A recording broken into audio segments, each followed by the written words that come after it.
सुप्रभात, मी वर्षा नलवडे आणि आपण बघत आहात लोकशाही मराठी बुलेटिनच्या सुरुवातीलाच आपण आज अनेक घडामोडी पाहणार आहोत आणि आज अनेक घडामोडींचा खरं तर दिवस आहे मॅम, कारण आज मराठा आरक्षणासाठी विशेष अधिवेशन बोलावण्यात आलं आहे। त्या अधिवेशनात नेमकं काय होतं हे बघणं महत्त्वाचं असेल। मात्र त्यापूर्वी काही आपण आघाडीच्या वर्तमानपत्रातील ठळक बातम्या पाहणार आहोत। अगदी नमस्कार, मी राघवी ओम सावंत आणि बुलेटिनला आपण सुरुवात करूया।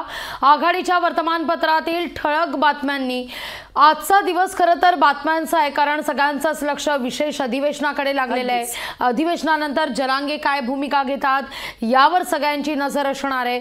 पण सगळ्यात महत्त्वाचं म्हणजे आजची वर्तमानपत्र तुमच्यासाठी काय ठळक हेडलाईन घेऊन आली आहेत। सुरुवातीला पाहूया लोकसत्ता आघाडीचं वर्तमानपत्र राज्यातलं, यामध्ये न्यायालयांचे खडे बोल अशी हेडलाईन लोकसत्ताची आहे आणि 3 प्रकरणांमध्ये मग पक्षाबाबत निर्णयाचा मतदारांना अधिकार, निवडणूक अधिकाऱ्यांवर खटला दाखल करा आणि कोचर दाम्पत्य याला झालेली अटक, या 3ही प्रकरणांमध्ये न्यायालयानं खडेबोल सुनावलेले आहेत आणि हीच लोकसत्ताची आजची हेडलाईन आहे। सर्वोच्च न्यायालय आणि मुंबई उच्च न्यायालयानं विविध प्रकरणांमध्ये सत्ताधारी तसंच सरकारी यंत्रणांची कडक शब्दात कानउघडणी केलेली आहे। शरद पवार गटाचं स्वतंत्र अस्तित्व नाकारण्याच्या अजित पवार गटाच्या भूमिकेवर सर्वोच्च न्यायालयाच्या खंडपीठानं ताशेरे ओढलेले आहेत। तर चंदीगड महापौर निवडणुकी संदर्भात सरन्यायाधीश धनंजय चंद्रचूड यांच्या खंडपीठानं निवडणूक अधिकाऱ्यांची खरडपट्टी काढली आहे। याशिवाय त्यांच्यावर प्रश्नांची सरबत्ती करण्यात आली।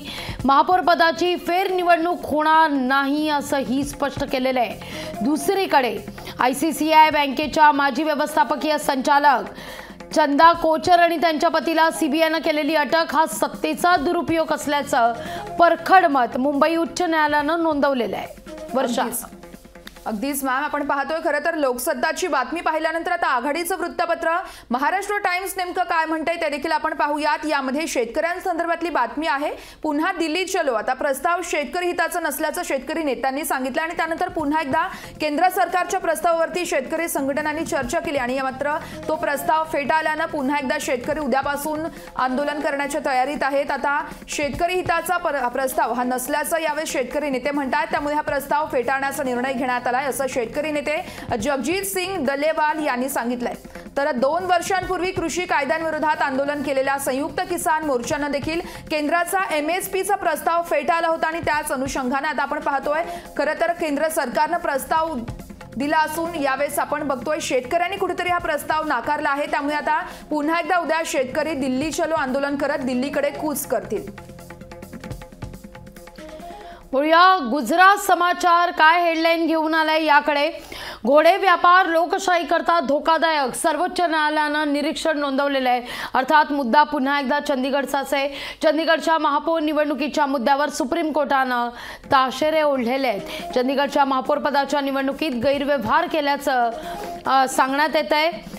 त्या ऑफिसरनं निवडणूक अधिकाऱ्याकडून हा गैरव्यवहार झालेला आहे आणि या प्रकरणी कायदेशीर कारवाई सुद्धा करण्यात येणार आहे। या प्रकरणावर सोमवारी सुप्रीम कोर्टात सुनावणी पार पडली आणि त्यावेळी मात्र न्यायालयानं खडेबोल सुनावलेले आहेत। सरन्यायाधीश धनंजय चंद्रचूड यांच्या खंडपीठासमोर ही सुनावणी पार पडलेली आहे। अगदीच खरं तर अत्यंत महत्त्वाचं म्हणावं लागेल हा प्रकार जो घडलाय तो। नंतर आपण सामनामध्ये पाहूयात नेमकं काय म्हणतायत। होऊ द्या चर्चा, ही खरं तर सामनाची आजची हेडलाईन आहे। जयंत पाटील म्हणाले होते मी कुठेही येणार नाही, कुठेही जाणार नाहीये।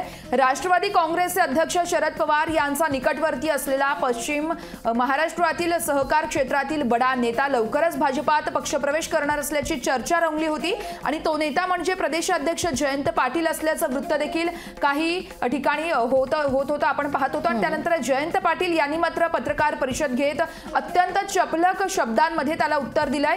होऊ द्या चर्चा, काय होऊ द्यायची आहे ती, मी कुठेही जाणार नाहीये किंवा कुठेही येणार नाही असं जयंत पाटील यांनी म्हटलं आणि हीच आज सामनामधील अत्यंत महत्त्वाची म्हणावी लागेल ठळक बातमी आहे मॅम।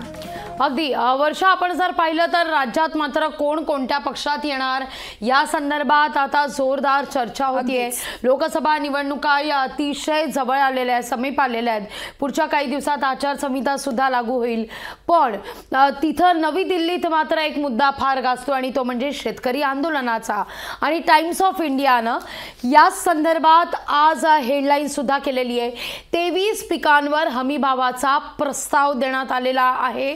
शेतकरी संघटनांनी MSP आणि पीक विविधीकरणाला जोडण्याचा सरकारचा प्रस्ताव हा नाकारलेला आहे। काल चौथ्यांदा ही बैठक झाली, जी चौथी बैठक सुद्धा निष्फळ ठरलेली आहे। यामध्ये शेतकरी आंदोलनाच्या नेत्यांनी डाळी, मका आणि कापूस यावर MSP खरेदी करण्यासंदर्भात केंद्र सरकारनं जो प्रस्ताव दिलेला होता तो प्रस्ताव शेतकरी हिताचा नव्हता असं म्हणत तो प्रस्ताव नाकारण्यात आलेला आहे। त्यामुळे अगदी गल्लीपासून दिल्लीपर्यंत सध्या वातावरण मात्र चांगलंच तापल्याचं पाहायला मिळत आहे।